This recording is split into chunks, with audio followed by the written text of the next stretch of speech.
Make sure that our tuna always has the test of freshness, but we also want to have some spice. The best way to create this combination is to coat the edges only and with a nice premium spice handmade by Dr. Larry in his kitchen before coming to the Dubai desert.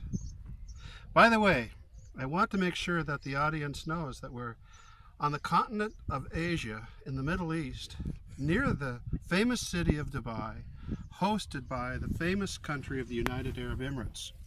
Dubai is one of 7 emirates inside the United Arab Emirates who succeeded from the Arabia country in the 70s. And now there are 7 emirates. Some people call them emirates, some people call them states.